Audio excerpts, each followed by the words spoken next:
السلام علیکم۔ انسان کی آزمائش میں سے ایک بڑا فتنہ خیر و شر کا فتنہ ہے۔ اللہ تعالیٰ نے ارشاد فرمایا، اور ہم تمہاری آزمائش کرتے ہیں برائی اور بھلائی سے جانچنے کو، اور ہماری ہی طرف تمہیں لوٹ کر آنا ہے۔ سورہ انبیاء آیت نمبر 35۔ یعنی بندوں کو دونوں چیزیں دی جاتی ہیں، جن کو وہ پسند کرتے ہیں اور جن کو وہ ناپسند کرتے ہیں، تاکہ یہ جانچ ہو کہ وہ پسندیدہ چیز کے ملنے پر کیسے شکر کرتے ہیں اور ناپسندیدہ چیز کے ملنے پر کیسے صبر کرتے ہیں۔ کبھی بندے کو راحت ملتی ہے تو کبھی تکلیف، کبھی تندرستی تو کبھی بیماری، کبھی دولت مندی تو کبھی ناداری مفلسی، کبھی نفع کبھی نقصان۔ ان میں ناپسندیدہ چیز پر صبر کرنا فرض ہے اور پسندیدہ چیز کے ملنے پر شکر کرنا بھی فرض ہے۔ اسی طرح اللہ تعالیٰ نے بعض چیزیں حلال رکھی اور بعض حرام، بعض کاموں میں اطاعت کا حکم دیا اور بعض کاموں کو کرنا معصیت یعنی کہ گناہ ٹھہرایا۔ ان سب میں بندے کو حرام و گناہ سے خود کو بچانے کے لیے صبر کرنا فرض ہے اور نیکی اور حلال چیز کے ملنے پر شکر کرنا فرض ہے۔ ایسا نہیں ہو سکتا کہ کسی کی زندگی میں صرف خیر ہی خیر ہو اور کسی کی زندگی میں صرف شر ہی شر ہو، بلکہ دونوں چیزیں اللہ تعالیٰ نے زندگی میں لازمی رکھی ہیں۔ مرتے دم تک خیر و شر سے سامنا ہوتا ہی رہے گا، لہٰذا بندے پر فرض ہے کہ صبر و شکر کے ذریعے ان آزمائشوں میں کامیاب ہو۔ بندے کے لیے شر اس طرح فتنہ بن جاتا ہے کہ ناپسندیدہ چیز کے ملنے پر بندہ شکایت تو کرتا ہے لیکن صبر نہیں کرتا، تو وہ امتحان میں ناکام ہو جاتا ہے۔ اور اچھی چیز بھی فتنہ اس طرح بن جاتی ہے کہ اسے پا کر انسان خوش تو ہو جاتا ہے لیکن شکر نہیں کرتا، اللہ کی نعمت کا غلط استعمال کرتا ہے، اس پر نازاں ہوتا ہے لیکن اس نعمت کا حق ادا نہیں کرتا۔ بہرحال اس طرح وہ نعمت کا شکر ادا نہ کر کے گناہ میں پڑ جاتا ہے۔ اور پھر رب نے فرمایا کہ ہماری طرف جب لوٹو گے تو تمہارے ہر اچھے برے عمل کا بدلہ دیا جائے گا۔ اللہ کی جانب سے رکھی گئی اس آزمائش میں کامیاب ہونے کے لیے بندے کو 3 کام کرنے فرض ہیں۔ پہلا کام تو یہ کہ خیر و شر میں صحیح تمیز کرنا، خیر کو خیر اور شر کو شر سمجھنا۔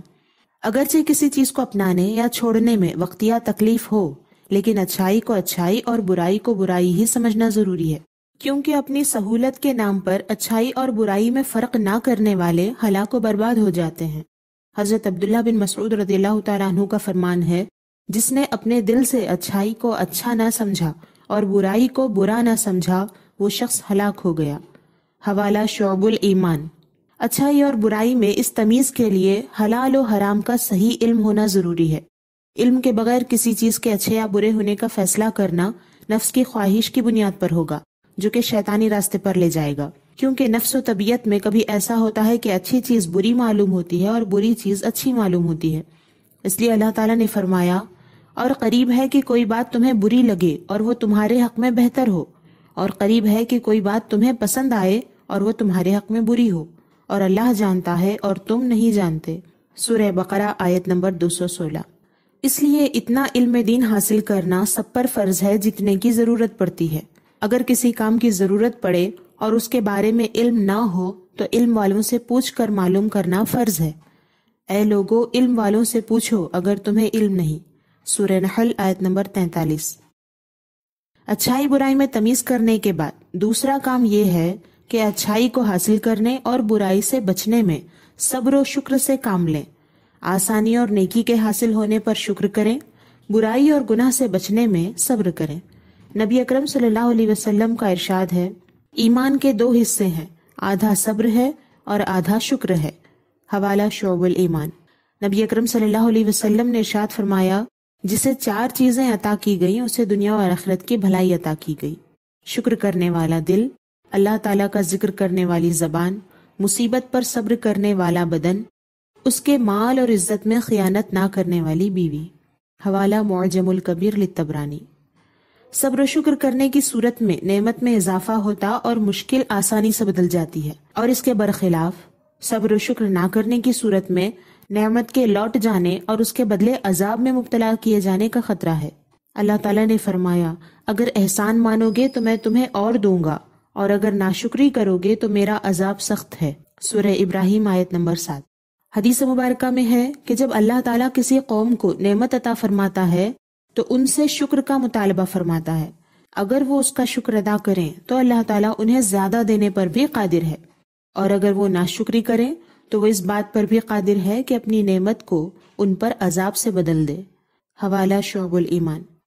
خیر و شر کی اس آزمائش میں کامیابی کے لیے تیسرا فرض کام ہے اچھائی کا حکم دینا اور برائی سے روکنا۔ نبی اکرم صلی اللہ علیہ وسلم نے فرمایا ہے، قسم ہے اس ذات کی جس کے قبضے میں میری جان ہے، تم ضرور نیک کاموں کا حکم کرنا اور برے کاموں سے منع کرتے رہنا، ورنہ قریب ہے کہ اللہ تعالیٰ اپنے پاس سے عذاب بھیج دے گا، پھر تم اس سے دعا کرو گے تو تمہاری دعا قبول نہیں کی جائے گی۔ حوالہ مسلم شریف کتاب الادب۔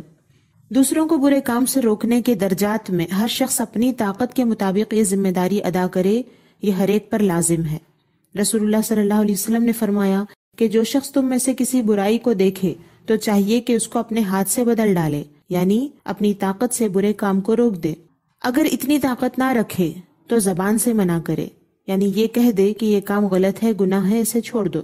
اور اگر اس کی بھی طاقت نہ ہو بلکہ زبان سے روکنے میں فتنے کا بھی اندیشہ ہو تو پھر اپنے دل سے اس کام کو برا جانے، اور یہ کمزور ایمان ہے۔ حوالہ مسلم شریف۔ یعنی ایمان کا سب سے کم درجہ یہ ہے کہ بری بات کو صرف دل سے برا جانتا رہے، اور اگر دل سے بھی برائی کو برا نہ سمجھے تو پھر ایمان کہاں رہا۔ ہر طرح کے فتنے سے بچنے کا اللہ تعالیٰ نے بہترین طریقہ یہ ارشاد فرمایا ہے، اے ایمان والو تم اپنی فکر رکھو، تمہارا کچھ نہ بگاڑے گا جو گمراہ ہوا، جبکہ تم راہ پر ہو، تم سب کو اللہ کی طرف ہی پلٹنا ہے، پھر وہ تمہیں بتا دے گا جو تم کرتے تھے۔ سورہ مائدہ آیت نمبر 105۔ اس آیت میں جو فرمایا گیا کہ تم اپنی فکر کرو، اس کا مطلب یہ ہے کہ عقیدے درست کر کے، نیک عمل کر کے اپنی فکر کرو۔ فرض عمل میں نیکی کا حکم دینا اور برائی سے روکنا بھی شامل ہے، اس لیے اس فرض کو چھوڑ کر سیدھی راہ پر رہنا اور نیکی پر عمل کرنا یہ مکمل نہیں ہوتا۔ اپنی فکر کرو اس کا مطلب یہ ہے کہ اپنے اطراف والوں کی بھی فکر کرو۔ اگر انہیں اچھائی برائی کی تمیز نہیں ہے تو انہیں اچھائی برائی کے بارے میں سمجھاتے رہو، تبھی خود کے اندر خیر و شر کی تمیز باقی رہے گی، ورنہ دوسروں کے ساتھ مل کر خود بھی بدتمیز ہو جاؤ گے۔ حضرت عبداللہ بن مبارک رحمۃ اللہ علیہ نے فرمایا، اس آیت میں اس بات کی بہت تاکید ہے کہ دوسروں کو نیک کام کا حکم دیا جائے اور برائی سے روکا جائے، کیونکہ اپنی فکر رکھنے کے معنی یہ ہے کہ ایک دوسرے کی بھی خبر لیں، نیکیوں کا شوق دلائیں اور بدیوں سے روکیں۔ حوالہ تفسیر خازن۔ حضرت ابوبکر صدیق رضی اللہ تعالیٰ عنہ نے فرمایا، اے لوگو تم اللہ تعالیٰ کے اس فرمان علیکم انفسکم کو پڑھ کر دھوکے میں مبتلا نہ ہو جانا کہ تم میں سے کوئی یہ کہنے لگے کہ میں تو بس اپنی جان کی فکر کروں گا۔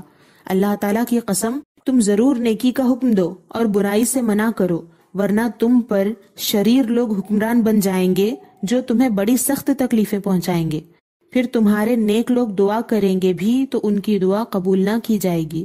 حوالہ کنز العمال کتاب الاخلاق اور تفسیر تبری سورہ مائدہ آیت نمبر 105۔ چلیے ان سب دلائل کو سامنے رکھ کر اپنا محاسبہ کرتے ہیں کہ کیا ہم یہ تینوں کام کرتے ہیں؟ اگر کرتے ہیں تو اپنے عمل پر قائم رہیں، اور اگر نہیں کرتے تو ابھی فوراً توبہ کر کے ان فرائض کو ادا کرنے کی شروعات کریں اور اللہ کے عذاب سے پناہ مانگے۔ شیطان کی ہمیشہ کوشش ہوتی ہے کہ وہ خیر و شر کا فرق مٹا کر بندے کے سامنے دنیا کے ساز و سامان اور خواہشات کو پیش کرتا ہے اور کسی بھی طریقے سے ان کو حاصل کرنے پر اکساتا ہے، لیکن ہمارے لیے ضروری ہے کہ شیطان کی بات کو رد کر کے ہم صبر و شکر کے ساتھ اچھائی کو ہی حاصل کریں اور ہر صورت میں برائی سے بچیں۔ آج جو 3 باتیں ذکر کی گئی ہیں ان پر عمل کر کے دیکھیں، ضرور زندگی بدلتی نظر آئے گی۔ اللہ تعالی ہم سب کو زندگی اور موت کے فتنے اور خیر و شر کے فتنے سے بچائے اور دونوں جہاں میں کامیاب فرمائے۔ اپنے اور اپنے پیاروں کا خیال رکھیں، اللہ کے ہو کر رہیں۔ اللہ حافظ۔